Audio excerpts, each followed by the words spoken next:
16 दिसंबर यानी विजय दिवस आज ही के दिन सन 1971 में हुए भारत पाकिस्तानी युद्ध में भारतीय सेना ने पाकिस्तानी सेना को बिना किसी शर्त के घुटने टेकने पर मजबूर कर दिया और पाकिस्तान की सेना के 93,000 सैनिकों को बंदी बना लिया था।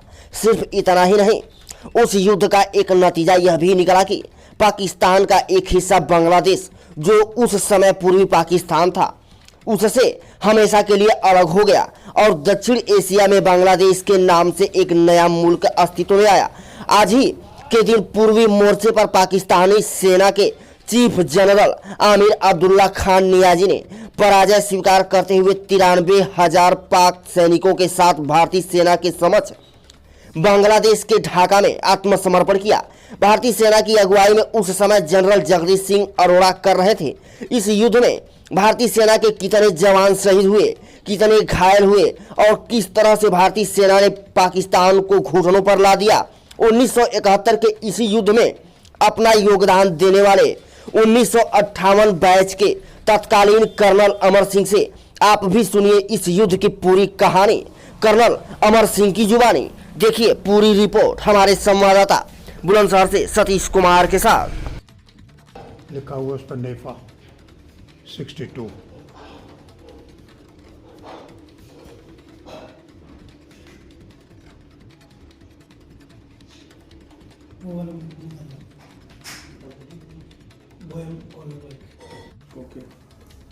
सर, सबसे पहले ये जानना चाहता हूँ मैं कि जो विजय दिवस मनाया जाता है ये क्यों मनाया जाता है, क्या इसके पीछे की कहानी है?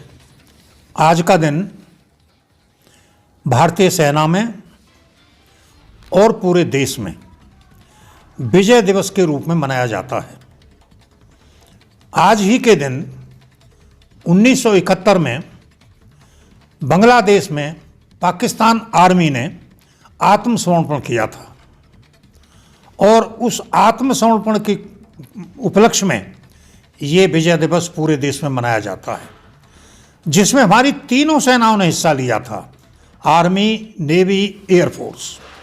और इसीलिए ये तीनों सेनाओं का हमारा बहुत बड़ा त्यौहार के रूप में है और ये पूरे देश में ही मनाया जाता है।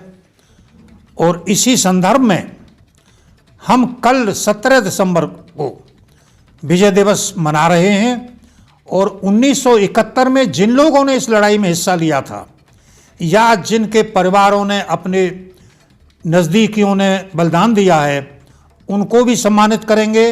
1971 के योद्धाओं को सम्मानित करेंगे और इस खुशी में देश का भी हम जो है धन्यवाद करेंगे कि देश इस युद्ध के लिए हमें इतना सम्मान दे रहा है।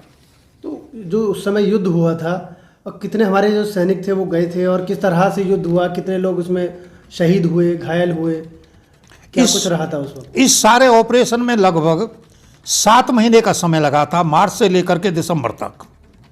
और 3 दिसंबर को जब सब कुछ ऑर्गेनाइज हो गया तब इंडियन आर्मी एक्शन में आई थी, जिसमें आर्मी, नेवी, एयरफोर्स तीनों थे।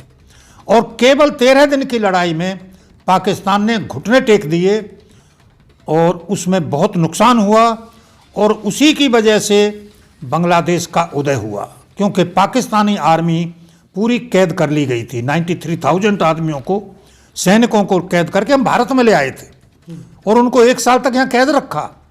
उसके बाद हमने उनके प्रधानमंत्री मिस्टर भुट्टो थे उस टाइम पर, वो हाथ जोड़ करके पैरों में पड़ गए प्रधानमंत्री के कि आप मेरे सैनिकों को आज़ाद कर दीजिए, नहीं तो मेरी सत्ता का परिवर्तन पाकिस्तान में भी हो जाएगा। पाकिस्तान की सेना का आत्मसमर्पण से पहले किस तरह के मतलब हमले किए गए थे पाकिस्तान की तरफ से या हिंदुस्तान की तरफ से? उन्होंने बहुत काफ़ी कोशिश की कि किसी तरह से भारतीय सेना का जवाब दिया जाए और उनको नुकसान पहुंचाया जाए, लेकिन हमारी जो वार नीति थी और जो हमारे अधिकारी थे जो हमसे ऊपर थे, वो इस तरह से योजना बनाई गई कि कम से कम नुकसान हो और पाकिस्तानी आर्मी को धूल चटा दी जाए। उसी वजह से पाकिस्तान आर्मी की रणनीति फेल हो गई और बांग्लादेश का उदय हो गया।